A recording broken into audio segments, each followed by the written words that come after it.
요한복음과 함께하는 21일의 사귐, 네 번째 아침입니다. 하나님의 말씀을 사모하여 예배의 자리에 나오신 모든 성도님들을 환영하고 축복합니다.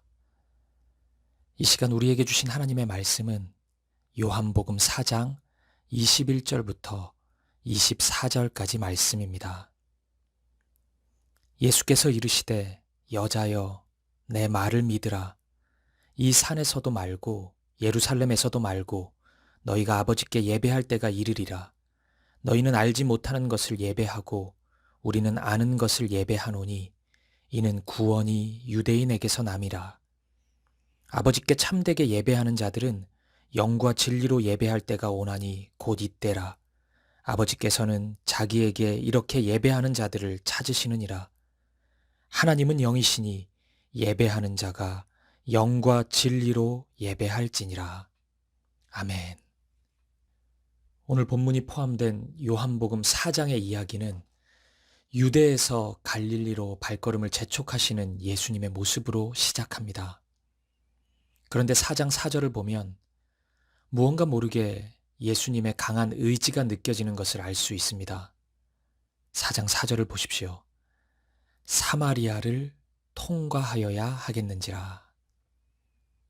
예수님은 이 길 속에서 사마리아를 통과하고자 하는 강한 마음이 있으셨던 것입니다.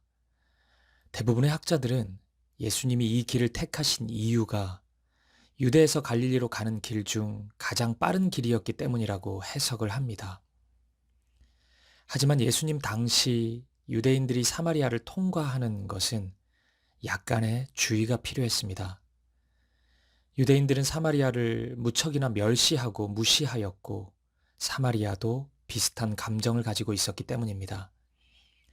이러한 지역 감정 같은 복잡한 정서가 자리하고 있었기 때문에 이 길이 쉬운 길이라고 말할 수만은 없었습니다. 그리고 무엇보다 사마리아를 통과하여야 하겠다는 표현 자체에 너무나 강한 예수님의 의지를 느낄 수가 있기에 빠른 길이라는 이유 말고 다른 이유가 있을 것이라고 생각하는 것이 더 합리적일 수 있습니다.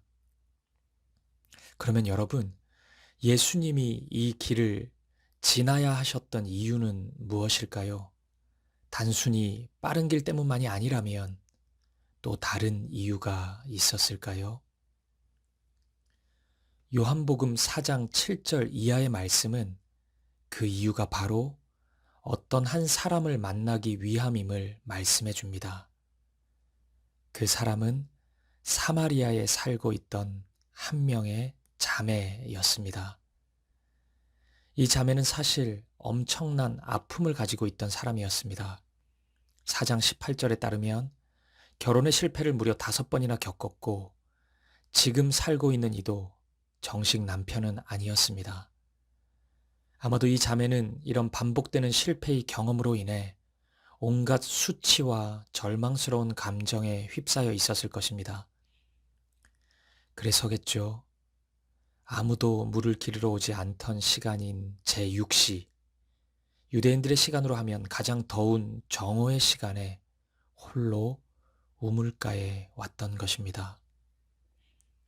사람들 앞에 나서기도 싫고 아무하고도 얘기하고 싶지 않은 깊은 상처가 이 자매의 삶을 아주 깊이 올가매고 있었던 것입니다.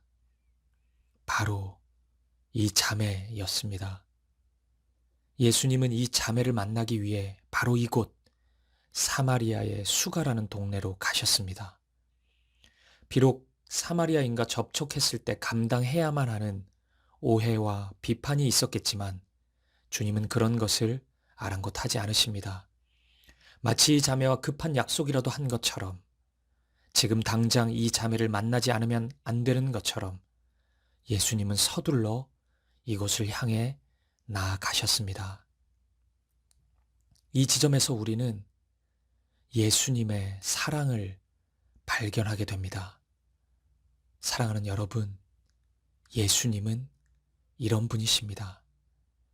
예수님은 온갖 세상의 실패와 아픔으로 주저앉아 있는 사람을 친히 찾아오시는 분이십니다. 아무것도 할 수 없는 절망의 시간, 평범한 인간의 시간인 24시를 넘어선 그런 시간을 보내시는 분들이 있으십니까? 고통과 눈물의 25시를 보내고 있는 분들이 있으십니까? 그렇다면 우리 주님의 최우선 관심은 바로 여러분입니다. 오늘 이 아침 여러분을 찾아오시는 예수님의 사랑, 그 열정을 볼 수 있기를 바랍니다. 그분이 내미시는 손을 꼭 붙잡을 수 있는 여러분이 되시기를 축복합니다. 이어서 이 자매는 예수님으로부터 영원한 생수에 대한 이야기를 듣습니다. 그리고는 느닷없이 예배에 대한 질문을 던집니다. 이 자매가 예배의 주제를 꺼낸 이유가 자신의 죄를 용서받고 새롭게 되기 위한 간절한 마음 때문인지, 아니면 급하게 화제를 돌리기 위해 당시 모든 사람들이 궁금해했던 종교적인 최대 관심사를 물어본 것인지는 정확히 알 수 없습니다. 하지만 결과적으로 이 질문은 참 좋은 질문이었습니다. 왜냐하면 이 자매의 질문 덕분에 우리는 예수님으로부터 예배에 대한 설명을 들을 수 있게 되었기 때문입니다. 자매의 질문은 단순합니다. 요한복음 4장 20절입니다. 우리 조상들은 이 산에서 예배하였는데 당신들의 말은 예배할 곳이 예루살렘에 있다 하더이다. 이 질문은 예루살렘과 사마리아의 역사적 배경을 좀 이해해야 합니다. 열왕기상 12장을 보면 솔로몬 왕 이후 이스라엘이 남과 북으로 나뉘게 된 것을 알 수 있습니다. 북쪽은 여로보암이라는 왕이 다스리게 되었고 남쪽은 르호보암이라는 왕이 통치하게 되었습니다. 북쪽의 수도는 사마리아였고 남쪽의 수도는 예루살렘이었습니다. 그런데 분단국가가 된 슬픔도 슬픔이지만 더 큰 문제는 예배였습니다. 예배할 수 있는 성전이 남쪽의 수도인 예루살렘에 있었기 때문입니다. 그래서 절기가 되면 예배드리기 위해 북쪽 사람들이 자꾸 남쪽으로 넘어가게 되는 일이 발생했습니다. 이때 북이스라엘의 왕 여로보암은 이를 막으려는 마음에 아브라함과 야곱이 가나안에 제단을 쌓았던 그리심산에 예배할 곳을 만들었습니다. 그 결과 북이스라엘 사람들이 더 이상 남쪽으로 가지 않게 된 것입니다.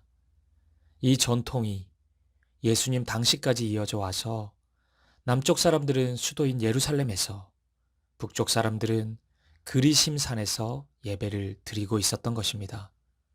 그러면 여러분, 예배하기 위한 최고의 장소는 과연 어디일까요?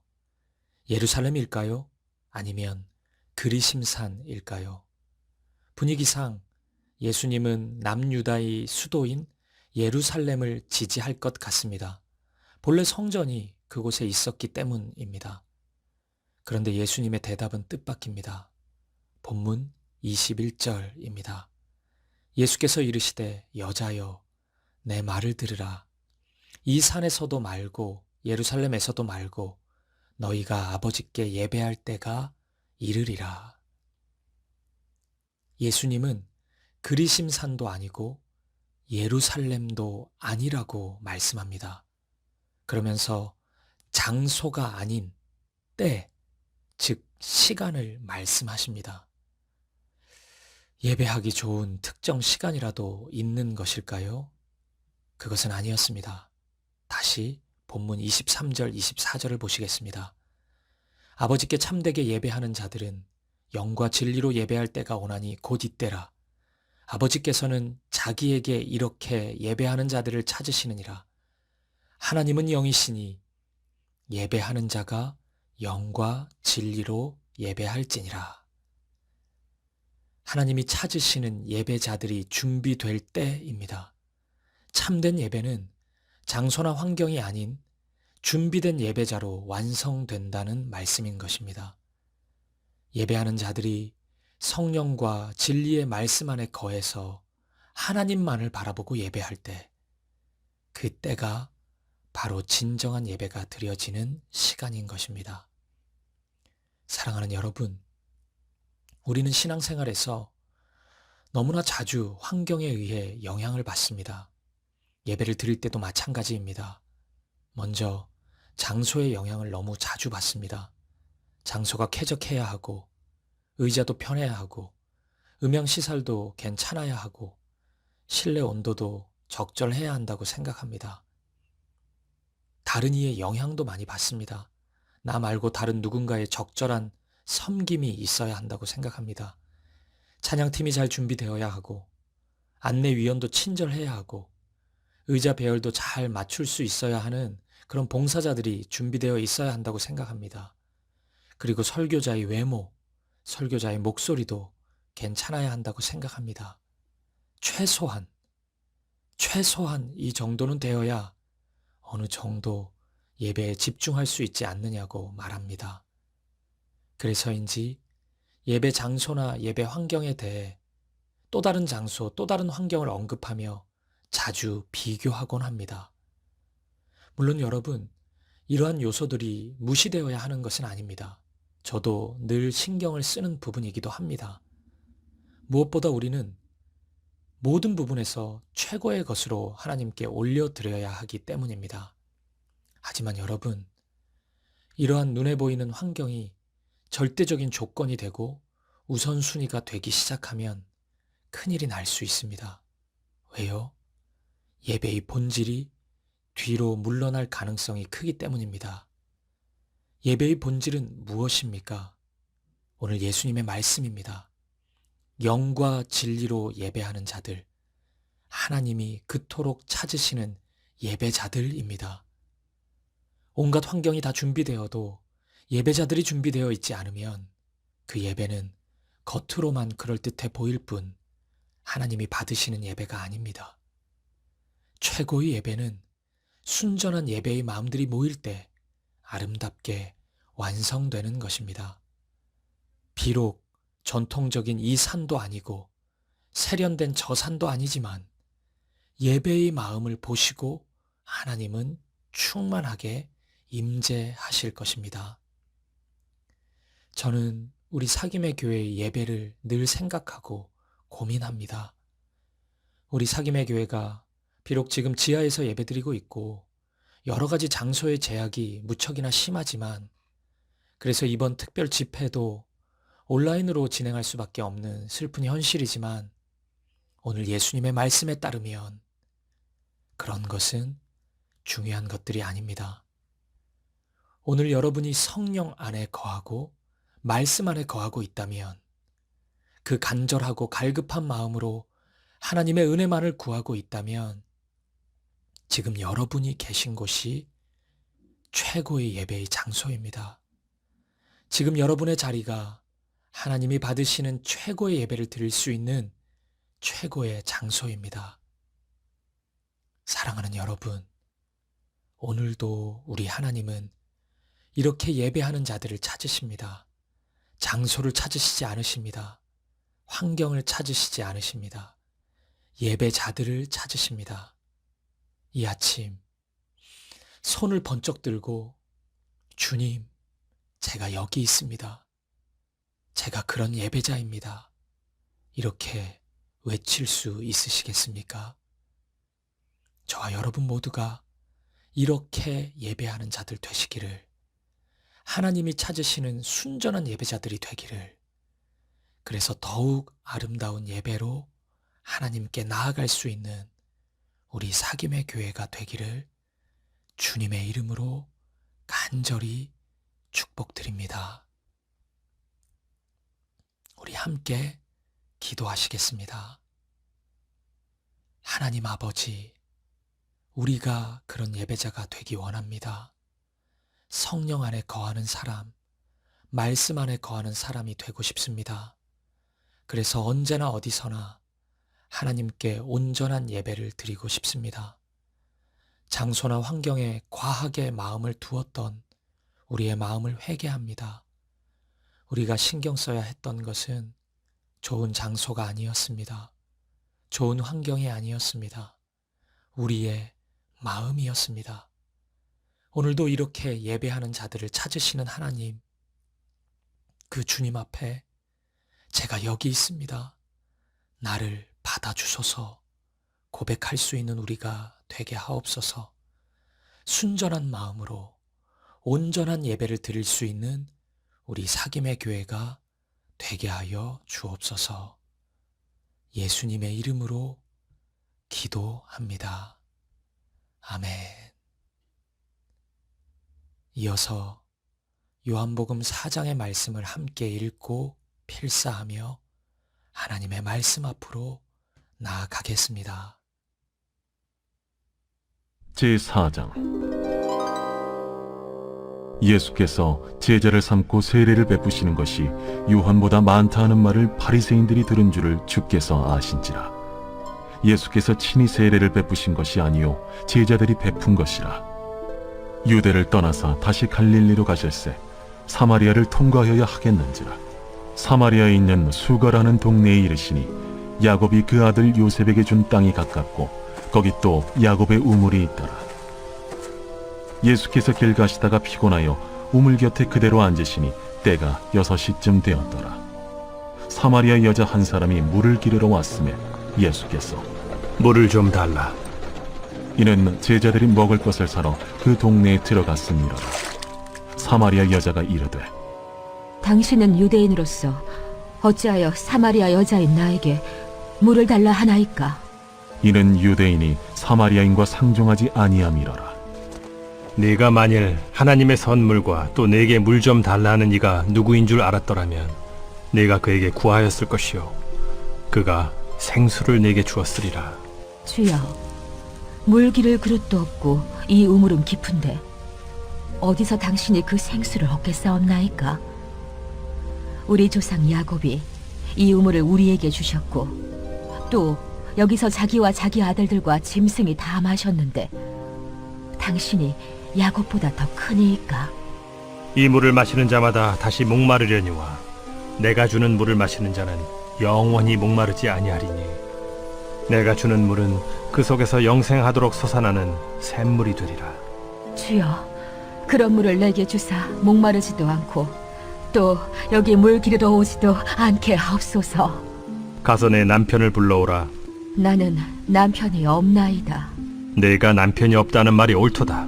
너에게 남편 5이 있었고 지금 있는 자도 내 남편이 아니니 내 말이 참되도다. 주여, 내가 보니 선지자로소이다. 우리 조상들은 이 산에서 예배하였는데 당신들의 말은 예배할 곳이 예루살렘에 있다 하더이다. 여자여, 내 말을 믿으라. 이 산에서도 말고 예루살렘에서도 말고 너희가 아버지께 예배할 때가 이르리라. 너희는 알지 못하는 것을 예배하고 우리는 아는 것을 예배하노니 이는 구원이 유대인에게서 남이라. 아버지께 참되게 예배하는 자들은 영과 진리로 예배할 때가 오나니 곧 이때라. 아버지께서는 자기에게 이렇게 예배하는 자들을 찾으시느니라. 하나님은 영이시니 예배하는 자가 영과 진리로 예배할지니라. 메시아, 곧 그리스도라 하는 이가 오실 줄을 내가 아노니 그가 오시면 모든 것을 우리에게 알려주시리이다. 내게 말하는 내가 그라. 이때에 제자들이 돌아와서 예수께서 여자와 말씀하시는 것을 이상히 여겼으나 무엇을 구하시나이까? 어찌하여 그와 말씀하시나이까? 묻는 자가 없더라. 여자가 물동이를 버려두고 동네로 들어가서 사람들에게 이르되 내가 행한 모든 일을 내게 말한 사람을 와서 보라. 이는 그리스도가 아니냐? 하니 그들이 동네에서 나와 예수께로 오더라. 그 사이에 제자들이 청하여 이르되 라삐여, 잡수소서. 내게는 너희가 알지 못하는 먹을 양식이 있느니라. 제자들이 서로 말하되 누가 잡수실 것을 갖다 드렸는가? 나의 양식은 나를 보내신 이의 뜻을 행하며 그의 일을 온전히 이루는 이것이니라. 너희는 넉 달이 지나야 추수할 때가 이르겠다 하지 아니하느냐?